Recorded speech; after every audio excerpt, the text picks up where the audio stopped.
Amos, we include in our prayers the following intentions for the thanksgiving of Sardas and Luz Medina and family, Imelda and Clifford Ray Umali, Jaime and Adena David and family, Tony and Rose Gopez and family, Lisa, Kate and Ram, Anthony Chase Gozon, Lourdes Pineda and family, Salalila family, Christine Clarice Nagit, Pearl Ira Valencia, Karen Kiambao, Seni Kagiat, Carol Ramoneda.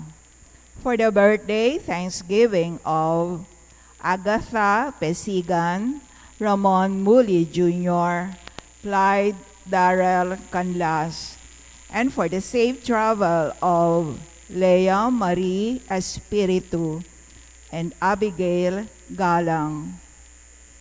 For the special intentions of Mary Manette Pineda, Nelson Dampil, Joselito Garcia, Dick and Helen Galang, Ella Gomez, Eleanor Ventura, Jonel Pamintuan, Pauline Dairit, Socorro Garma and family, Camille Angelica Nuki, Benedict Gerald Razon, Katrina Camille Gozon, Lourdes Pineda and family, Rael and June Pamintuan, AUF Physical Therapy Board Takers.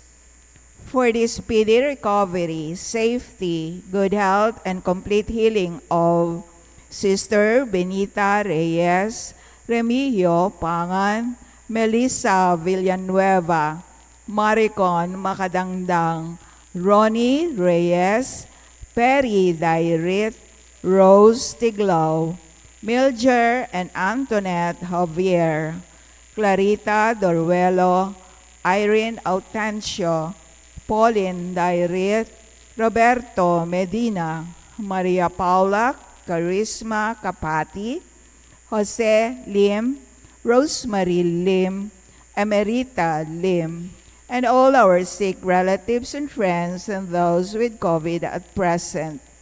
For the guidance and protection of the Holy Spirit, for the family of Annie Razon, family of Antonio and Josefina Guevara, family of Alfredo Jr. and Amelia Julian, family of Bert and Angie Bautista, family of Imelda and Clifford Ray Umali, family of Eusebio and Norma, family of Andrea David, for the eternal repose of the souls of Manuel, Teresita, Mark Louis, Juanita, Cesar, Marian, Merla and Olga, Mark Romuald, Arsenia, Rodolfo and Siriaco, Emiliano and Nieves, Perfecto and Paz, Jose, Trina and Perla,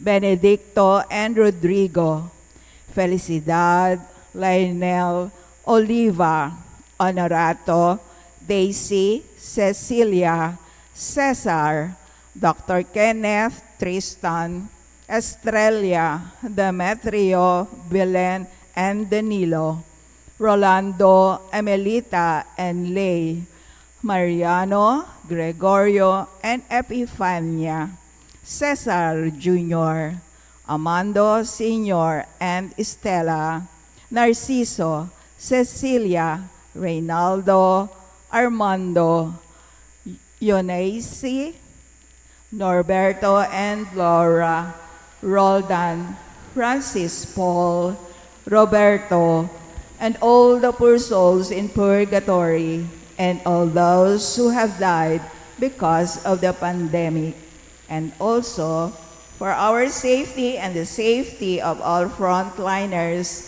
against COVID.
of love divine.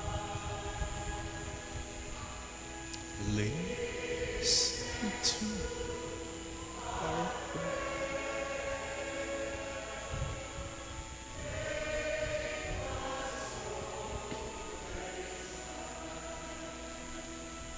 In the name of the Father, and of the Son, and of the Holy Spirit. Amen. The grace of our Lord Jesus Christ, and the love of God, and the communion of the Holy Spirit be with you all. And with your spirit. This is our third Mass in preparation for the Feast of Sacred Heart. Let's prepare ourselves to celebrate the sacred mysteries by first acknowledging our sins. I confess To Almighty God and to you, my brothers and sisters, that I have greatly sinned in my thoughts and in my words, in what I have done and in what I have failed to do. Through my fault, through my fault, through my most grievous fault. Therefore I ask Blessed Mary, ever Virgin, all the angels and saints, and you, my brothers and sisters, to pray for me to the Lord our God. May Almighty God have mercy on us, forgive us our sins, and bring us to everlasting life. Amen.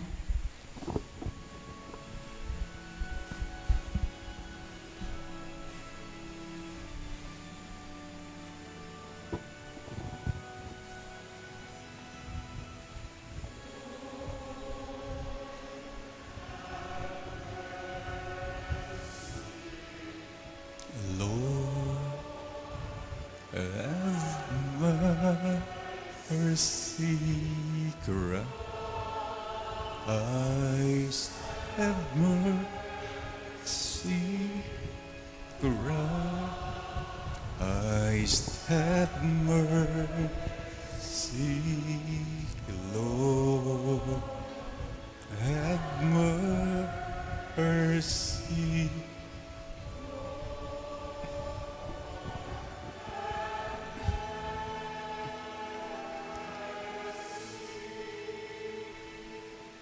Let us pray.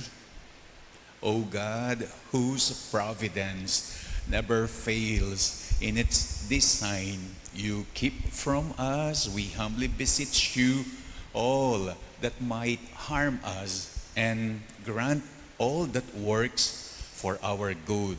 Through our Lord Jesus Christ, your Son, who lives and reigns with you in the unity of the Holy Spirit, God, forever and ever. Amen.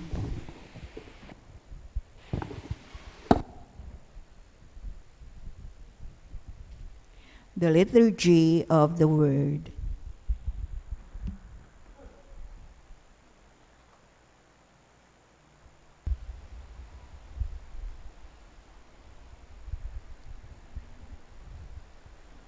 A reading from the second letter of St. Paul to Timothy.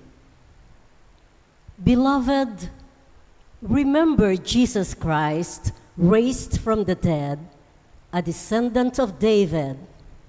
Such is my gospel, for which I am suffering, even to the point of chains, like a criminal. But the word of God is not chained. Therefore, I bear with everything for the sake of those who are chosen, so that they too may obtain the salvation that is in Christ Jesus, together with eternal glory. This saying is trustworthy.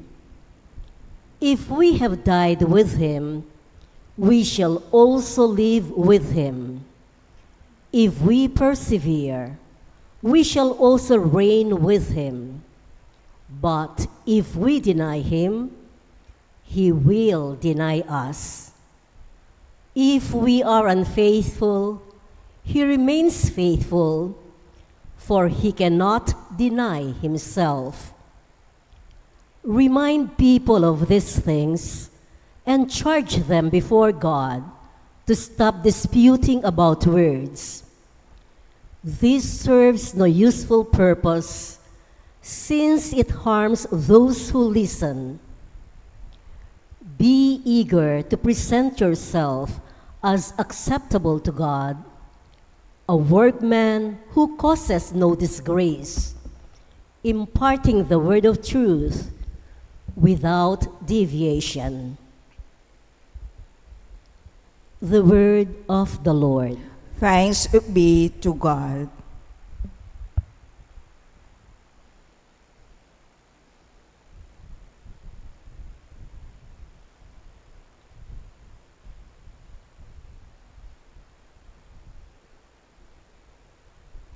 In our responsorial psalm, let our response to the verses be, Teach me your ways, O Lord. Teach me your ways, O Lord. Your ways, O Lord, make known to me. Teach me your paths. Guide me in your truth and teach me, for you are God, my Savior. Teach me your ways, O Lord. Good and upright is the Lord. Thus he shows sinners the way.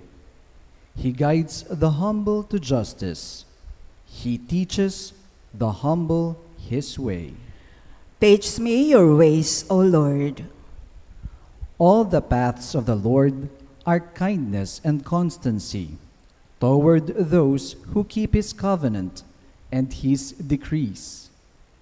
The friendship of the Lord is with those who fear him, and his covenant for their instruction. Teach me your ways, O Lord. Please all rise to honor the Holy Gospel.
Altogether, our Savior Jesus Christ has destroyed death and brought life to light through the gospel.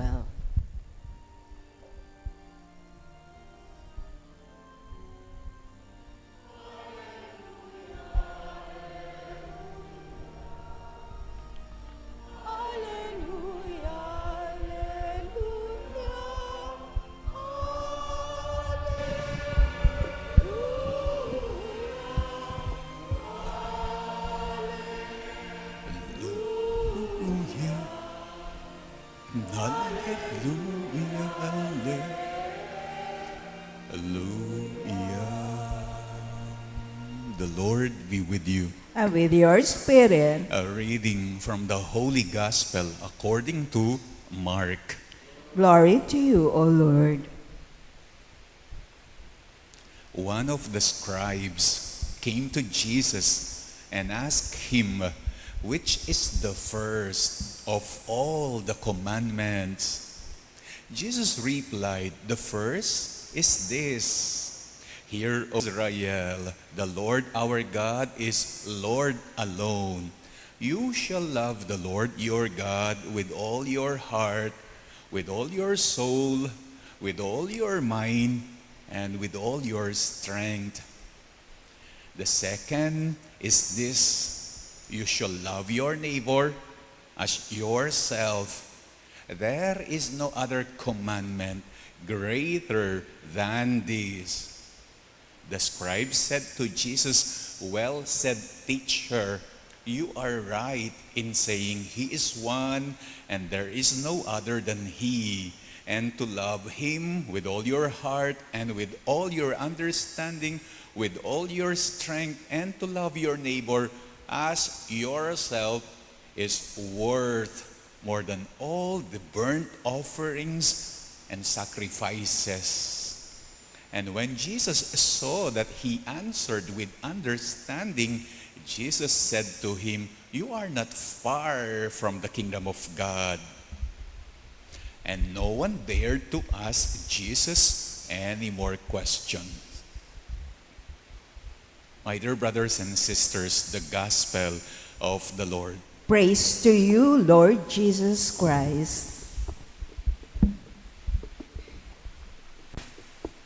Tungkol sa dalawang commandment ang ating ebanghelyo ngayon, kung tawagin ni Jesus, no other commandment greater than this: love of God and love of man, love of God and love of neighbor. Bakit dalawa? Bakit hindi na lang isa? Bakit hindi na lang love of God? Bakit dinugtong pa niya ang love of man or love of neighbor? Kasi daw, these two commandments, they go together. They complement each other. They complete each other. Mo kano pwedeng pikawani rening aduang greater commandments? The fulfillment of love of God lies in the fulfillment of love of man, and the fulfillment of love of man lies in the fulfillment of love of God. Fulfill niya mo. Ing sasabihan mong, "I love you, Lord." Pota kanong apo fulfill me. Ing lugod mo king tao. At fulfill niya mo kano ing lugod mo king tao, potang fulfill me ing amanwan mong, "I love you, Lord." Hindi pwede na mahal mo ang Diyos pero hindi mo mahal ang tao. Hindi rin pwede na mahal mo ang tao at the same time hindi mo mahal ang Diyos. Hindi pwede na lumalapit ka sa Panginoong Diyos pero lumalayo ka sa kapwa-tao.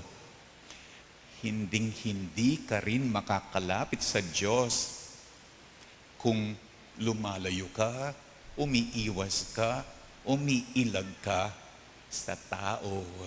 Remember, nilalang ng Diyos ang tao. God's creation, by loving humankind, it is tantamount that you are loving the Creator, God, the Creator. Pota ka nung luluguran me, ing lela nga ng meto nga tao, anti mo niya naman ka nung luluguran, inga pong Ginu. At is tunge me luluguran, ing lela nga ng tao, how could you say that you love God when the most precious creation that He has created, may kaluguran?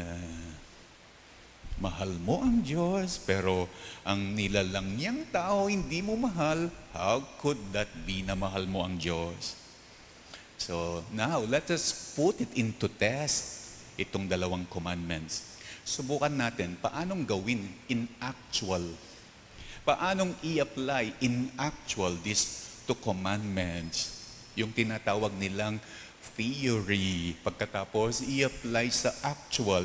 Ang theory, love of God, love of man.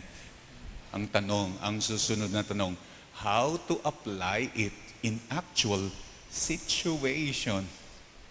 Maganda sigurong gamitin na halimbawa, in actual situation, Good Samaritan. A priest happened to be going down the road. He saw the stripped, beaten, and half-dead victim. And the priest, he passed by on the opposite side of the road. Take note, Parish siya. Nagsisilbi sa templo. Nagsisilbi sa templo kasi nga, love of God siya. Kasi nga, love of God niya ang Panginoon. Lumalapit siya sa Diyos, pero doon sa stripped, beaten, half-dead victim, lumalayo siya. Ang love of man ng priest is questionable. Mahal niya ang Diyos, pero yung victim na stripped, beaten, half-dead na creation ng Creator, hindi niya kayang mahalin. After the priest, ang sumunod naman, it's the Levite, assistant ng pari. He also came to the place. And when he saw the stripped, beaten, and half-dead victim, the same thing that the priest did, he passed by on the opposite side of the road as well. Ang tunay na lumalapit sa Panginoon ay yaong hindi lumalayo. Lalo na sa mga taong binugbog, sinaktan, at nangangailangan ng tulong. May pagkakaiba daw yung paglapit natin sa taong hindi binugbog, hindi sinaktan, hindi nangangailangan very well ang kanyang welfare. As in opposite, yung taong binugbog, sinaktan at nangangailangan ng tulong, mas masusubok ang iyong love of man. Ngayon, alam na natin bakit they go together. Bakit they complement each other? Bakit they complete each other? Sa kwento ng Good Samaritan, hindi sinasabi kung ano ang relasyon ng Samaritan sa Panginoong Diyos. The story is quiet. The story is silent as to how is his relationship, this Samaritan, his relationship to his God. Pero alam nyo, kahit hindi sinasabi ng kwento ang relasyon ng Samaritan sa Panginoong Diyos niya, the story is quiet, the story is silent as to the relationship of the Samaritan to his God. Kahit hindi sinasabi ng kwento kung malapit siya sa Diyos, yung mismong pinakita ng Samaritano na pagmamalasakit niya dun sa stripped, beaten, and half-dead victim. Hindi siya umilag, hindi siya umiwas dun sa stripped, beaten, half-dead victim. Isa lang ang ibig sabihin. In actual situation, sino talaga ang may love of God? It's the Samaritan. So, dahan-dahan tayo sa pagsasabi ng I love you, Lord. Alam niya, in actual situation, kung is it really real or hindi. Love of God, well, the fulfillment of it is in the love of man.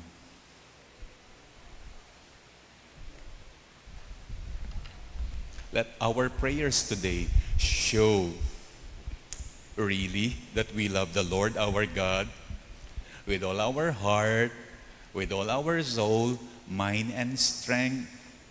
Let our prayers show that we love our fellow men as we respect and reverence ourselves. And